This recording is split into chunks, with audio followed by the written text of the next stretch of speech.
लेकिन जिस तरीके से जो कन्विक्शन है, आप जैसा कह रहे हैं कि उनको कोई रोक नहीं सकता है कि वो 2024 का चुनाव लड़ने से, तो इस जो पूरा ट्रायल प्रोसीजर है वो क्या है?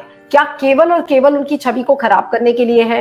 क्या ये स्टॉर्मी डैनियल्स जो महिला है जिसके ऊपर ये आरोप लगा रहे हैं कि एक रात उन्होंने डोनाल्ड ट्रंप के साथ गुजारी और उस बात को वो चुप कराना चाहते थे और इस वजह से उन्होंने 1,30,000 का पेमेंट किया, ये बातें क्या एक इतना सीरियस क्राइम क्या अमेरिकन सोसाइटी में माना जाएगा?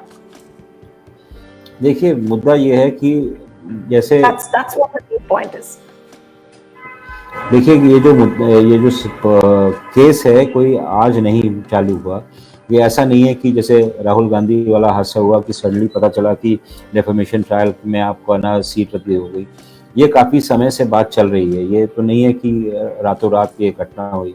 उनका ट्रायल हुआ, उसके बाद ये सब जो थे, जैसे कोहेन का इंटेरोगेशन हुआ, जो उनके वकील हैं जिन्होंने कबूल करा कि उनको पैसे दिए गए और वो पैसे है ना उसको शांत कराने के लिए दिए गए थे। तो कई सारी चीज़ें इसमें जुड़ती हैं। इसने भी डोनाल्ड ट्रंप ने भी कबूल करा कि वो उस महिला को जानते थे। अब ये तो कोई नहीं कहता है कि हम है ना उनके साथ वो हमारी हम रिश्ता थी, परंतु ये बात अपनी जगह पे है कि इसके कई सारे जो एस्पेक्ट्स हैं इस केस के, वो सब है ना कॉरबोरेट हो रहे हैं। तो ये नहीं है कि ट्रायल है ना बोगस था। जो फंडामेंटली जो बात कही जा रही है कि जो पेमेंट हुआ है, that is actually subverting the law. They were trying to hide the truth. और ख़ास कि जब आप प्रेसिडेंशियल कैंडिडेट हो रहे हो और आपने ना सच्चाई नहीं बोली है अपने पास्ट के बारे में, आपने कई सारी चीज़ें नहीं बताई हैं, तो ये देश के साथ ज्यादती करी जा रही है। ये कोई पर्सनल मैटर नहीं है। You are trying to bid for the highest job in the country, और उसके लिए सबसे बड़ा जो पैमाना होता है वो सत्य होता है। तो वहाँ पे इन्होंने छल करा है, इन्होंने वहाँ पे दगा दिया है लोगों को। तो ये वाली बात उनके जो सपोर्टर्स, उनके भक्त लोग हैं, उनको नहीं समझ में आ रही है आज की तारीख में, क्योंकि वो सोचते हैं कि ये उनके कई सारे मूल्यों को रिप्रेजेंट करता है। जैसे वाइट सुप्रीमेसिस्ट हैं। अगर आपको 6 जनवरी को लोग याद हैं, जिस तरीके के लोग इकट्ठे हुए थे, वो इस बात को कबूल करने को तैयार नहीं थे कि बंदा हार भी सकता है, क्योंकि वो उनको तवज्जो नहीं देते हैं जो कि जो अश्वेत लोग होते हैं और जो तमाम माइनॉरिटीज़ होती हैं, तमाम ऐसे लोग जिनको कि जो जो जो क्या नाम है, साउथ अमेरिका, जो सदर्न पार्ट ऑफ अमेरिका जैसे टेक्सास वगैरह में, जिनके साथ समय समय पे जुल्म होता है, उनसे इत्तेफाक नहीं करते हैं। तो ये सोचते थे कि ये उनकी वैल्यूज़ को रिप्रेजेंट करता है, और यही जो घोरापन है इनका, वही ना देश को बचा सकता है और उसको बड़ा मुल्क बना सकता है।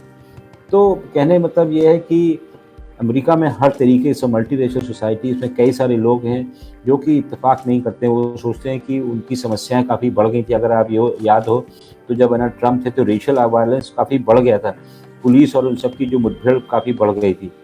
तो जब से बाइडेन आए हैं तब से स्थिति थोड़ी सी बेटर हुई है, क्योंकि उनका एकोमोडेशन भी चालू हो गया काफ़ी हद तक। जो अदर जो माइनॉरिटीज़ हैं और जो अलग तबके के लोग हैं, उनको भी लगता है कि उनकी आवाज़ सुनी जा रही है।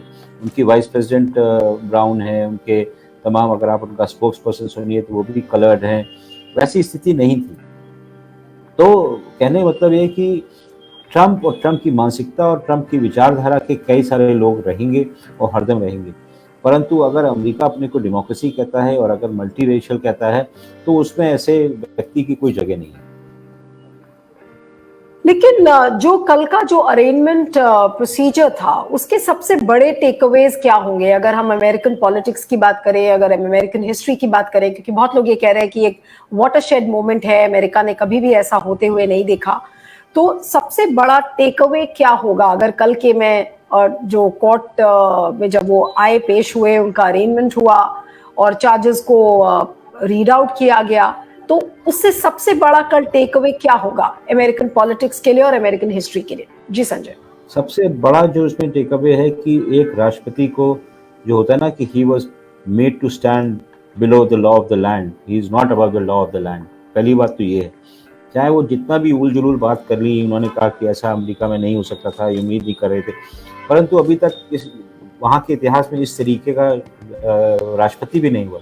2016 के पहले इनके खिलाफ हर तरीके का इल्ज़ाम लगाया गया। इनकी जो लाइफस्टाइल के बारे में, इनके जो रिश्ते हैं व्लादिमीर पुतिन, जो रूस के प्रधान के राष्ट्रपति हैं, किस तरीके से उन्होंने मदद करी, ऐसा कोई इल्ज़ाम नहीं था जो इनके खिलाफ नहीं लगाया गया। उनके जो पूरे किस्से हैं, ऐसी-ऐसी फ़ोटोग्राफ्स पूरे कैंपेन के दौरान दिखाई जो कि डिस्प्यूट भी नहीं हुई, जिससे कि कोई आदमी इसे कोई आइडेंटिफ़ाई नहीं कर सकता, पर ये व्यक्ति बन गया राष्ट्रपति। सो ये तो वहाँ की लोकतंत्र की कमज़ोरी है कि इसको इतनी दूर तक जाने दिया। दूसरी बात ये है कि इस व्यक्ति को तो कल अरेस्ट कर लेना चाहिए था। ये क्योंकि राष्ट्रपति रह चुका था तो इसको तरह-तरह की है ना, ये कम से कम पब्लिक परसेप्शन इम्यूनिटी थी कि ना ये गिरफ्तार नहीं हो सकता। इसके जो साथ आप बात नेगोशिएट करना अरेस्ट की पड़ा। कह रहे थे, कल जब मैं चैनल्स देख रही थी और जितने भी इंग्लिश चैनल्स थे अमेरिका के, तो उनपे ये खबरें आई थी कि दैट ही वाज अरेस्टेड, लेकिन बाद में वो एक कंफ्यूजन सा था कि was that arrest a surrender, या उसको मतलब जो अगर सरेंडर भी था तो वो इतना म्यूटेड था और उसको किस तरीके से कहा गया वो भी एक कंफ्यूजिंग सिग्नल दे रहा था। तो आपको क्या लगता है कि ऐसा क्यों किया गया? क्या इसके पीछे कोई रणनीति हो सकती है? Was it actually an arrest? Was it actually a surrender? How do we really see that?